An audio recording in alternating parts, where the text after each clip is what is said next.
In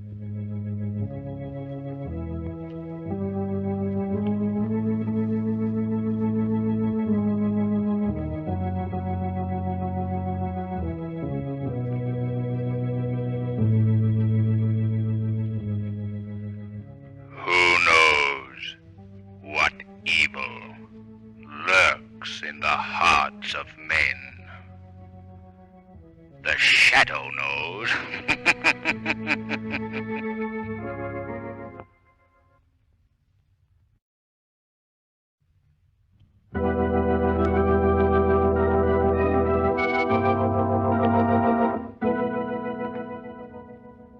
The Shadow, mysterious character who aids the forces of law and order, is in reality Lamont Cranston, wealthy young man about town. The Shadow uses his hypnotic power to cloud men's minds so that they cannot see him. Cranston's friend and companion, the lovely Margot Lane, is the only person who knows to whom the unseen voice of the Shadow belongs. Today's story, The Shadow Returns.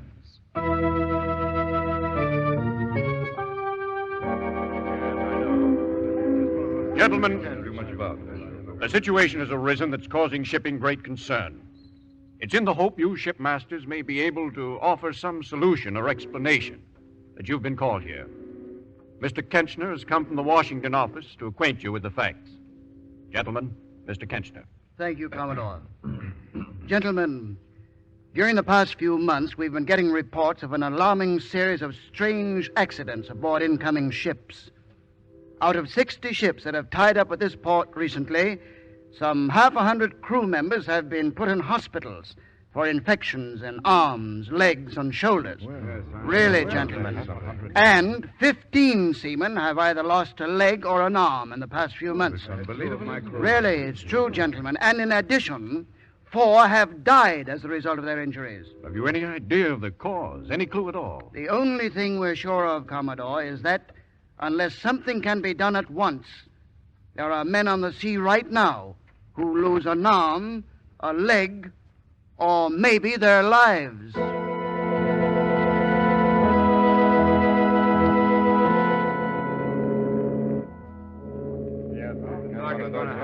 right. You men can leave my office and report to your stations. Okay, your physical examination's okay for sailing. Now, Payne. Yes, Dr. Bedlow? Stay here. Yes, sir. I'll have to do something about that arm of yours. Victor, Yes, Johnson? if this doctor want to fool with your arm, you not let him. Don't let him. What do you mean? I sailed with him before. Many time. You let him do something, you be sorry.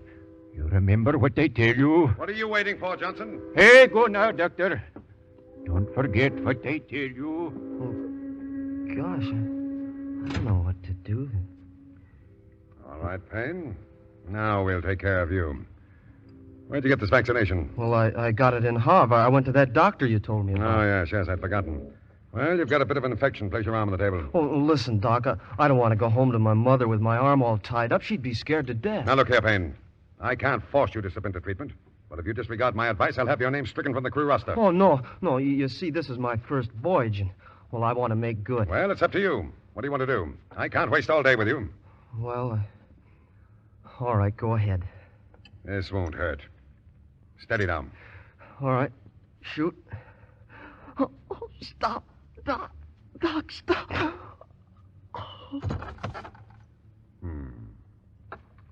Fainted, eh?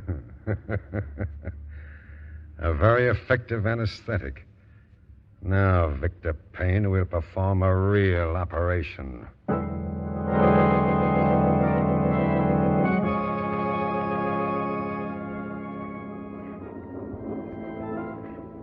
Lamont, you look tired. What's the matter? Oh, I want to get a rest from the rest I've had on this ship. Oh, Lamont, it's been fun. Fun is right. I've never had so much fun thrust upon me in such large doses in all my life. Oh, you mean the cruise director. I mean the cruise director. That voice of his will haunt me for the rest of my days.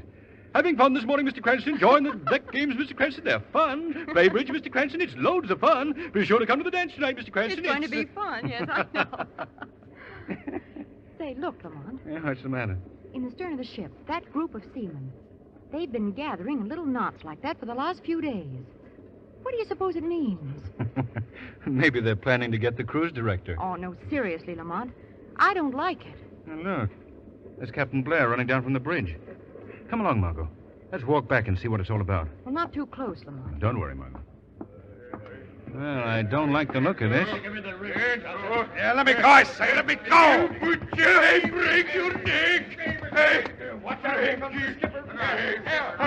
what's going on here? You, Johnson, stop that. You hear me? Stop it. Get back there. Now, what's the meaning of this? Dr. Vadelaw. Yes, Captain. What happened? Why did this man strike you? I'm sure I don't know. I came out of my cabin and he jumped on me. You go below, Skipper. You look at young Payne. Then you know why I hit him. Victor Payne, the cabin boy? What's wrong with him? If we don't get the proper medical attention right soon, Skipper, the lad'll lose his arm. He's been lying in his bunk screaming with pain for 2 days, and this sawbones won't do anything for him. That's right, Skipper. What does this mean, Doctor? What happened to the cabin boy? He was vaccinated and half infection set in. His arm is swollen a bit. A bit? His arms were big like 2 arms. Now, what have you done for the boy, Doctor? All I could. He needs an operation, but we haven't the facilities aboard. We get to port tomorrow. I'll take him to a sanatorium where I can do the job right. It'll be all right to wait? I mean, there's no great danger? No, sir. Very well. Johnson. Yes, sir. This is a serious offense, striking a ship's officer. I can't let it pass. You'll have a hearing later. In the meantime, Matthews. Aye, sir. Put this man in irons. Put him in irons. Put him in irons. All right, Johnson, come on. You can put me in there now, but I get that fellow later. I'll fix him. All right. All right. Now, the rest of you, get back to your posts. Go on now. Come on. Johnson and I. He was right. Margot, let's go below and see this cabin boy. The one they say has such a bad arm. Do you think there's some truth to what the men say? Well, I don't know, Margot. They may exaggerate, but I've always inclined to the belief that too many men can't be too far wrong.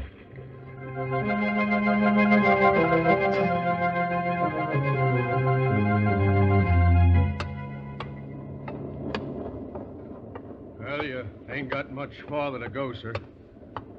They got young Payne bunked at the bottom of these stairs. I see. Well, this is certainly no place for a sick boy. Stifling hot. Why isn't he in a deck cabin? You ask me that, Miss Lane. You might as well ask me why they have a doctor aboard like Vadlow. Now, here we are. Step right in. Thanks. Margot, you better wait here. All right, Lamont. Well, help me. Victor, what in thunder you doing out of bed? I'm not going to stay down here below any longer. Now, you get back in bed. Oh, I shipped to do my trick like everybody else. I'm going to work. Now, just a minute, son. You're in no condition to do any I work. tell you, I've... Take it easy. Steady, boy. Back in bed with you. Yeah, easy now. There we are. They'll never ship me again. I fell down on my first voyage. Don't worry about that. You've got a man-sized job getting well on your hands. Victor, this here's Mr. Cranston, and come in, Miss Lane. Oh, thank you. Mr. Cranston and Miss Lane, Victor. They're passengers. They come down to see how you're doing. Do you mind if I look at your arm, Victor? No, sir. What? No bandage? Say, well, that's a nasty wound. Why, the arm must be swollen more than twice its normal size. Tell me, Victor, how did it happen? Well, it started from a vaccination I got in Hav. A bit of infection set in. Well, I didn't think it was much, but Dr. Vadlaw, he said it was serious. Oh, I see. Mr. Cranston. Yes, Victor. I won't lose my arm, will I? Oh, I can't do that, sir. I've got to work. You see, there's somebody depending on me. That's why I came to see, because there wasn't any work at home. Oh, Victor, don't lose your courage. Oh, it's my own fault I'm in this mess. I was warned against Vadlaw. Warned? By whom? Newt Johnson. He told me not to let Vadlaw touch me. Johnson? The man who struck the doctor? Oh, I see. Oh, Mr. Cranston. How do you do, Miss Lane? How do you do, Captain? You've met Dr. Vadlaw, I believe. Yes, Dr. Vadlaw, I've met before. Yeah, how do you do? Captain, I don't think this boy should be kept down here. I'll be glad to pay for a deck cabin. Oh, that won't be necessary. I had no idea he was so badly off. I'll have him moved at once. Just a minute, Captain. I think I should be consulted in any plans that affect my patient. Well, surely, Doctor, you don't object to his being moved out of this hot, humid place. I wouldn't object, Miss Lane, if I thought it was best for the patient. Well, you refuse to allow the boy to be moved? Until my judgment dictates otherwise, yes. Dr. Vadlaw, I think that you're... Margot, please. I think we better leave the doctor with his patient. Come along. Oh, Lamont, I'm so angry I could... Well, it's a good thing I'm not a man. I can't see why Margot, please. This is a time to keep the head cool and the heart warm. I don't understand why Vadlaw sewed that wound up in the first place.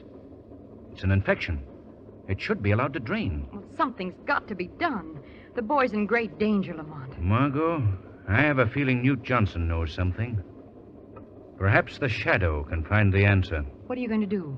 Have a little tete-a-tete with Seaman Johnson. In the meantime, Margot, I want you to go to the wireless room and send a message for me.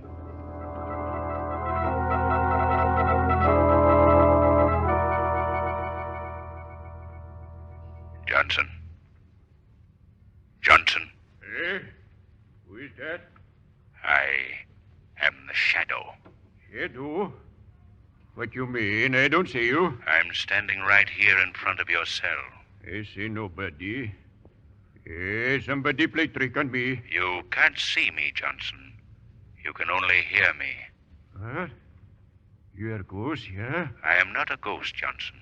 If you are not ghost, why I can see you? Because I have the power to make myself invisible.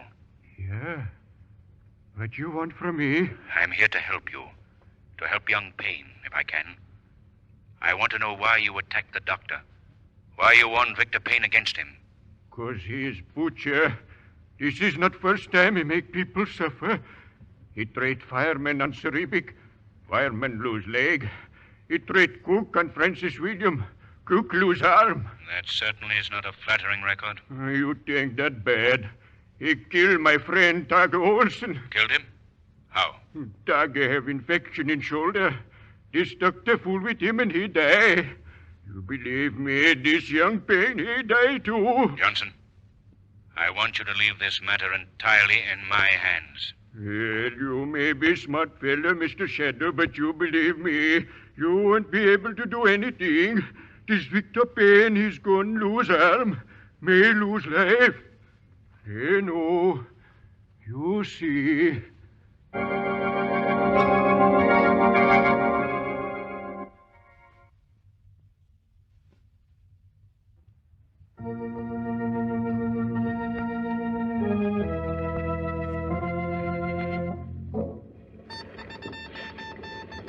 By thunder, Mr. Cranston, this is unbelievable. I don't think you could have it from better authority, Captain. You had Miss Lane wire the inquiry an hour ago, you say? Yes. And there you have the answer. George Vadlaw refused license to practice because of failure to qualify in ability and character. Now, there's certainly no disputing this. You see, Captain, Vadlaw's papers are forgeries. He has no right to practice. Well, you must know we're on to him. We can't find him anywhere aboard. We've searched the ship from top to bottom. There's only one answer. He's gone over the side. Well, my greatest concern right now is young Payne, Captain. If something's not done at once, he'll lose his arm. Well, I've ordered the boy moved to a deck cabin. What else can we do? There's no doctor aboard. Well, perhaps you could transfer the boy to another ship. I'm afraid not. We could never put him over the side in a sea like this. It's too rough. I see. Captain. Yes? At least we can get some advice. There must be a liner in our vicinity with a competent physician aboard. Perhaps. Miles, Aye, sir. what was the last ship you logged? I raised the Empress Marguerite about an hour ago, sir. Where does she lie? Dead on our course, sir. Good. That's our ship, Cranston. I know the doctor aboard. Good man. Contact him. In the meantime, I'll see what I can do for young Payne. All right, Miles. Get Dr. Sprouse on the Empress Marguerite. Emergency.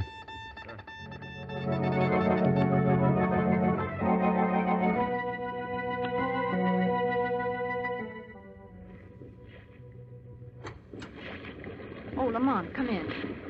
How's the boy, Margot? Well, he's much more comfortable in this deck cabin. But he goes off into a coma every once in a while. The pain must be horrible. Look at the way his face is contorted. What are we going to do, Lamont? Well, the captain's trying to contact the ship to get some advice from a physician. I'm afraid we'll need more than advice. Oh, Captain Blair. Any luck? Yeah, I've got an answer from the Empress Marguerite. Good. Let's hear it. Description of boy's arm indicates immediate operation imperative.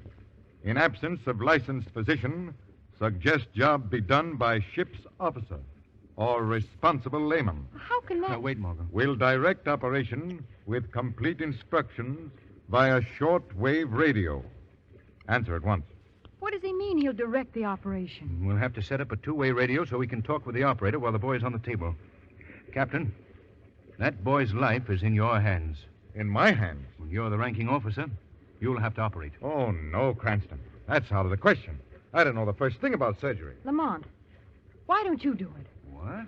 You've had some medical training. But I've never done anything like that. You've had medical training? Cranston, you must, for the boy's sake. That youngster's life is at stake, Lamont. You can't let him down. Captain. Yes? How long will it take to hook up the shortwave set? Oh, about 15 minutes. All right. Tell the Empress Marguerite we'll operate in 15 minutes.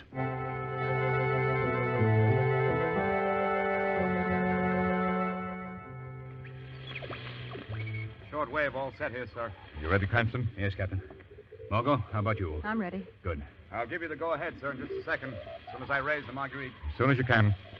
Here, Cranston. I'll put this microphone in front of you so you can talk to Dr. Sproul. Thank you. Mr. Cranston, Yes, Victor. could I have a cigarette? If it'll steady your nerves, certainly. It'll help, sir. Here you are. Thanks. Here's a light. QL, answer 36. Yeah. Calling Now I'm all set. QL. Victor, this is going to be a bit of an ordeal. You'll have to listen to all the details of the operation coming from the loudspeaker. I can take it, sir. You're sure, Victor, you want me to do this? You trust me? Trust you, sir. I'll bet on you. PXQL, stand by. It's yours, Captain. Take it. All right. Hello, Empress Marguerite. Hello. Granada. Sproul speaking. Well, this is Captain Blair, Doctor. We're ready on this end. Good. Who's going to operate? One of my passengers. I'll introduce him. Lamont Cranston, Dr. Sproul. How do you do, Doctor? Hello, Mr. Cranston.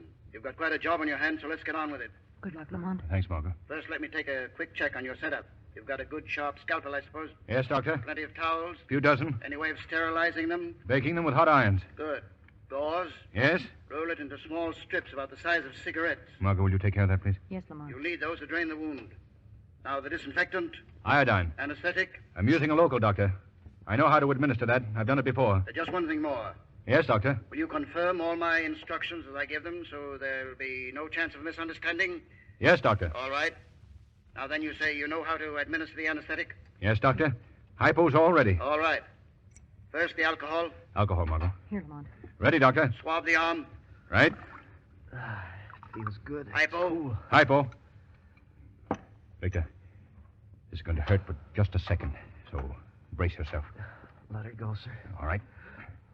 Oh. Good boy. There you are, Doctor. Iodine. Iodine. Paint the entire area. Right. Entire area of infection. Make an incision about 2 inches long, passing through the most infected area. That's all there is to it. All right, Doctor. Don't make a move, anybody. Bad What law. is this? I have a patient here, and I'm not going to let any meddler usurp my authority. You have no authority here. I hold my authority right in my hand, Captain. And unless you do as I say, this gun's liable to start making a noise. Mr. Cranston, Mr. Cranston. Just a moment, Doctor. We've had an interruption. We've got to get on with this operation. Oh, you do, eh, This Doctor? delay is liable to prove fatal. We can't let this... Get away from that radio, Badlaw. Get away! Now we'll get on with the operation. Without your help. What do you mean? I'm still the ship's doctor. I'm justified in taking any measures to protect my patient. You're a charlatan, Badlaw. A faker. Your papers are all forgeries. Shut up, Cranston, or I'll kill you. Come on now, all of you. Get out! Well, Margot, Captain Blair, it looks as though we'll have to leave. Oh, but Cranston, this man... I'm sorry, Captain. There's nothing we can do. Well, if you think I'm going to let that Please. boy undergo an operation... Please, Captain. All right. I'll follow you right out. What are you waiting for, Cranston? Get going. Take your hand off that light switch. Put on those lights. Are you? He's gone. There. We won't be disturbed now. Well, Victor, they've all gone. We're alone. Just you and me. Keep away from me. Keep away. Don't come near me. Why, Victor, I'm your doctor. I don't want anything to do with you. But I want to help you, You Victor. haven't before? I'm going to now. What do you mean? You have a very bad arm. Yes, thanks to you. It'll have to come off. At once. No, Mr. Cranston. Captain, help me, please. Oh, they can't help you now, Victor. You're going. No. Take it easy. Just breathe in you sleeping. Now, Victor, when you wake up, your arm will be gone. Gone. What was that? Put down the scalpel, Vadlaw. What? That radio, I thought I broke it. No use, Vadlaw. This is a voice you can't shut out. Who are you? I am the Shadow. The Shadow? Oh, yes, I've heard of you. Get away from that table. I'm going to finish the operation on the boy's arm. You a shadow operator? Oh, no, you don't. Not while I can do anything about it. Put down that scalpel, I say. After the arm's cut off. In that case... Now, Vadlaw, I hope you're convinced I'm not all Shadow. You're some sort of a devil. Stay where you are. Keep away from this table. I've no time to bother with you. I can't see you, but I can see you lift those instruments. Put them down. Small incision. Don't cut. Stop, I say. Passing through. Stop or I'll shoot. Most You think I can't hit you because I can't see you? Well, I'll show you. Still operating, eh? I plugged you, Shadow. Oh. Still begging for it, eh? Well, that should finish you. What's that? The crew! Yes, Vadlaw, the crew. They're coming for you. They'll never get me. You've used up 4 of your bullets. Only one left, but this time I won't miss. The last one will find the mark. Well, Shadow, here's for the last bullet. Break the door down, men. Easy now, men. Easy. Stand right there. Lamont! You're hurt, Lamont. You're bleeding. Never mind about me. I've got to finish with Victor. What happened to Badlaw? Shot himself. Here, Margot, hold the boy's arm while I finish. All right, men. Back to your posts. Badlaw's dead. Margot. Captain. Yes? Look. Under this muscle. Lamont! What is it, Cranston? It's a pure blood ruby. Embedded in the boy's arm. Yes. There's the reason for Victor Payne's infected arm. The explanation for Vadlaw's strange conduct. Let me have the scalpel, Margot. Here you are, Lamont. We'll have to get it out. Lamont, how did it get in Victor's arm? It was placed there by Vadlaw. Why would he do a thing like that? It was simply a diabolically clever way of smuggling precious stones. Vadlaw was only one in a ring of similar fiends. By thunder. I never heard of the like. That's why Vadlaw didn't want to operate until he reached port. Exactly. He wanted to get the jewel past the customs officials. There. It's out. And this is the end of the ring's mutilating and murdering enterprise. We'll sweep the sea clean of the whole filthy tribe. Oh, Cranston, that shoulder of yours. We've got to take care of it. We've got to take care of this boy first. Gauze, Margot. Gauze, Lamont. Ready with the cotton. Here, Captain. Hold the arm while I spread the wound. All right. Now, Margot. Cotton. Pack the wound with gauze. Or iodine. Wipe the perspiration from my face, Margot. Lamont! Cranston.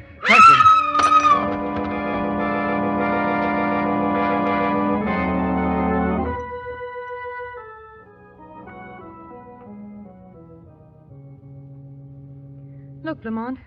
Here's an article in the newspaper that should give you some satisfaction. Yes? What is it, Margot? Listen. Surgery smuggling ring broken. 10 fake doctors taken into custody. Their private hospital raided. Well, I guess that winds up the case very effectively. Listen, Lamont. It says that the ring had their own hospital where they extracted the gems from the unsuspecting carriers. Yes, that was Victor Payne was. An unsuspecting carrier. Well, Victor's none the worse for his experience, and the ring is broken. Vadlaw is dead. Yes, and your wounded shoulder is healing very nicely. The doctor told me this morning that you'd be up and around again in a day or so. Well, that's good news. I imagine that if I take care of myself, eat the right food, exercise, build myself up, that eventually I'll be in proper condition to take another rest cure at sea.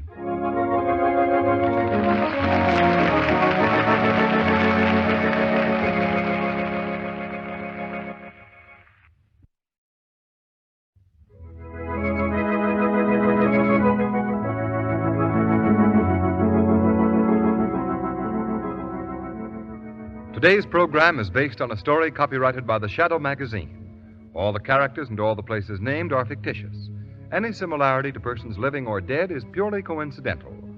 The Shadow magazine is on sale at your local newsstand.